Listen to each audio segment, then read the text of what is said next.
What's going on, guys, and welcome back to another episode of Career Mode. This is episode number 261, and we start today's episode off with a game against Romania here in a European Championship qualifier.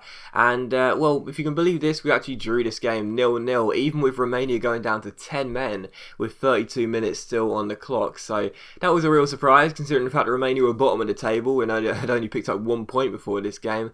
We then took on Sweden after that, and Nelson Oliveira gave us the lead, but our striker Escalainen for Millwall scored a double to turn the game on its head. Also picked up a booking as well, but Columbe Ribeiro got us an equaliser and the game finished 2-2. So as things stand, we're not even on course to qualify for the Euros, but Portugal's still want us to manage their nation.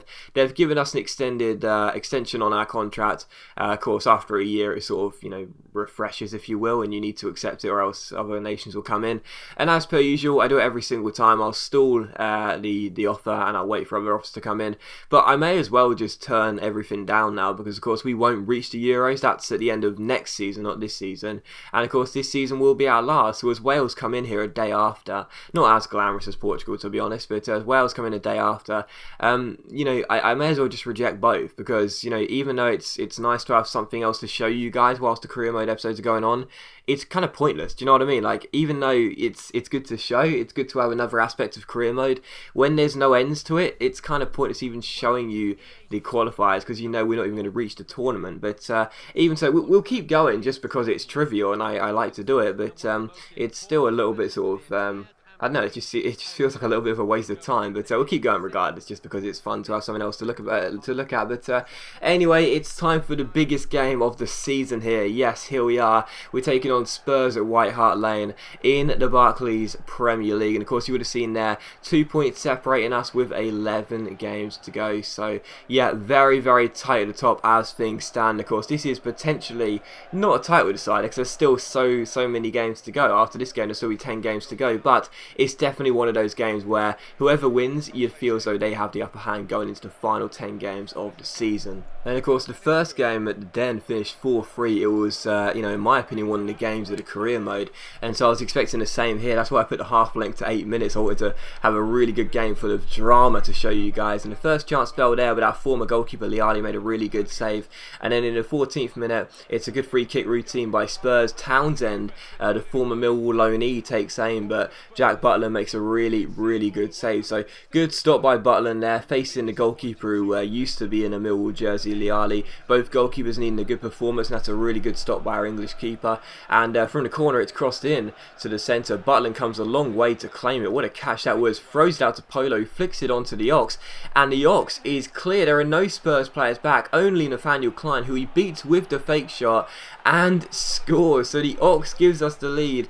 15 minutes and 58 seconds on the clock. I was going to run to try and celebrate with Butland, who started the attack off, but I got tackled on the halfway line by Bartley. But the Ox scores the goal, makes it Spurs 0, Millwall 1. The corner of the fans celebrate, and I couldn't believe how quick that was. Like, as soon as Butland came a long way to claim the ball, which I didn't think he was going to do either, because of course, although he's 6'4", I think he is 6'4", although he's pretty tall and he's got a good reach on him, he was sort of, in my opinion, second favourite to win the ball, because there were 2 players ahead of him. Instead, he won the ball, great throw out, Polo flicked it on, and the Ox was running clear. So the Ox kept his nerve, made it Spurs 0, Millwall 1. An absolutely fantastic start to this game. It's exactly what we wanted. What a signing this guy's been, by the way. The former Arsenal man must have enjoyed scoring here at White Hart Lane, and it is still Spurs 0, it's Spurs 0, Millwall 1. And a couple minutes later, Spurs had a free kick which they struck with Ericsson, I think it was, but it went harmlessly over the bar and out for a goal kick. So a good chance wasted there for Spurs, and in the 30th minute, another good chance for Spurs here.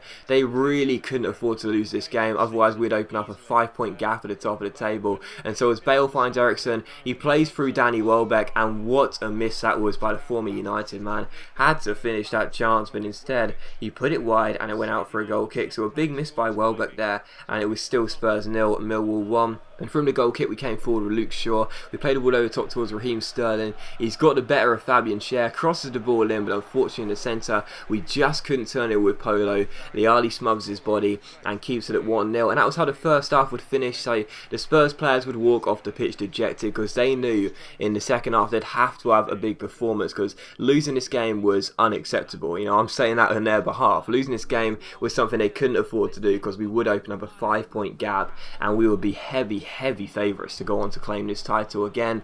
But in the 55th minute, Spurs came forward again here, and they did finally have the ball in the back of the net. Danny Welbeck scored, but thankfully for us, the offside flag was up. As you can see, he was just offside. He snuck behind the last man there, and although he scored, it wouldn't count because he was offside. So still 1-0, but encouraging signs for Spurs and something to give us a little bit of worry here at White Hart Lane. In the 63rd minute, a great chance to make it 2-0, but I have no idea how I messed up this finish so badly. Oscar Polo, usually so reliable on that left foot. Instead, it goes harmlessly wide and out for a goal kick. So still Spurs 0, Millwall 1, but you know, regardless of Spurs getting themselves back into this game, we weren't just going to sit back and defend. You know, no way. We weren't just going to sit there and say, hey, we've got the upper hand, so you just keep on attacking and we'll try and defend. We wanted to get more goals. And in the 65th minute, Carrasco gets past his man with the roulette here, slides it through towards Kelvin. It's a great chance because he's got behind the back of Friars. He picks out our right back, Carrasco, and Carrasco picks out the bottom corner. Our new captain scores against Spurs, the club he used to play for, obviously, and makes it Spurs 0. Millwall 2, and we are surely on course for a big 3 points, a massive, a monumental, a humongous 3 points here, because Carrasco scores, and the volley was so sweet as well. A lovely goal, nice link up play between Carrasco and Kelvin. The volley goes through the legs of Schär right into the bottom corner, and who says Carrasco is not effective at right back? Come on, man, seriously. Brilliant finish by Carrasco, and it is Spurs 0, Millwall 2. So with the big game player Brian Carrasco, we know he's a big game player, and he makes it Spurs 0, Millwall 2. So lovely goal there, and we're on course for an absolutely massive 3 points here at White Hart Lane. And in the 67th minute, a good chance for Spurs here. Christian Eriksen collects the ball and shoots, but again, Butler makes a really good save. He was making some good saves in this game, Butler, and he really was making a good couple of stops every now and then. And as Townsend crosses this corner in towards Fabian Schär, again, it is Jack Butler making a really good save. So Butler was playing fantastically well. You know, we had some good standout performances in this game, such as Kelvin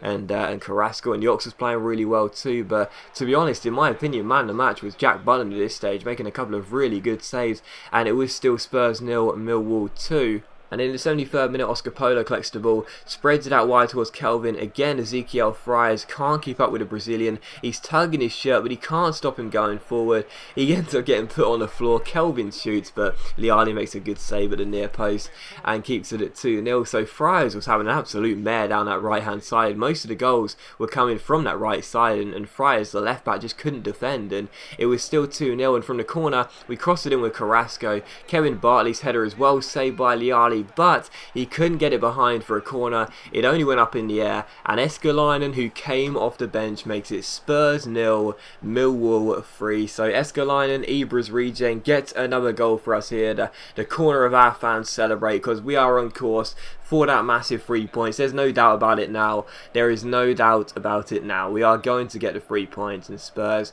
are not going to get themselves a single point in this game. We are definitely going to get all 3, and it is going to be absolutely fantastic for us. And they would have another chance here directly from kickoff, but Plea ends up hitting the post, and we get the ball away. So I guess the best way of explaining it was, you know, Spurs had chances, but they just didn't take them, whereas we did. Scott Triggs almost made it 4-0 there from that free kick, but Liali made a good save to deny his header, and it was still 3-0. And the 84th minute, Gareth Bale goes down the left hand side, crosses the ball in, we get it away. Ross Barkley finds Christian Eriksen, who turns his man, but again, Jack Butler makes a really good save. So, you know, despite having 3 goals in this game and 3 different goal scorers, you have to say Butland was definitely deserving of man of the match, and he was playing fantastically well. I remember in my first ever career mode, I brought Butland to Spurs from Brighton, and the guy was just, you know, quite inconsistent, to be honest. But in this game, in this career mode, Butland's fantastic. magic against Spurs. But in the 90th minute, Kelvin pulls out a couple of tricks to beat Gareth Bale here. Lovely piece of showboating by our Brazilian. Gets himself inside. Triggs crosses the ball in. And well, to seal the game, to wrap it up, we score an absolutely fantastic goal. What a fantastic acrobatic overhead kick. Well, is it an overhead kick? Bicycle kick? Something like that. What a great acrobatic goal by Escalainen regardless. Triggs crosses the ball in. And that is just a brilliant way to finish it. Escalainen comes off the bench, scores twice. The goal was so good, the Wi-Fi signal dropped. That's how brilliant the goal was. And Escalainen, the Swede, Ibra's regen, scores a goal that Ibra himself would have been proud of. He makes it Spurs 0, Millwall 4. It is a massive, massive win, a complete rout. Spurs are destroyed. We open up a 5-point gap at the top of the table with 10 games to go. What a fantastic game in the biggest game of this, well, the biggest game of the season. And as always, guys, a big thank you for watching the video. I really hope you have enjoyed it. If you have enjoyed the video, please leave a like, and I'll see you for the next episode of Career Mode very soon.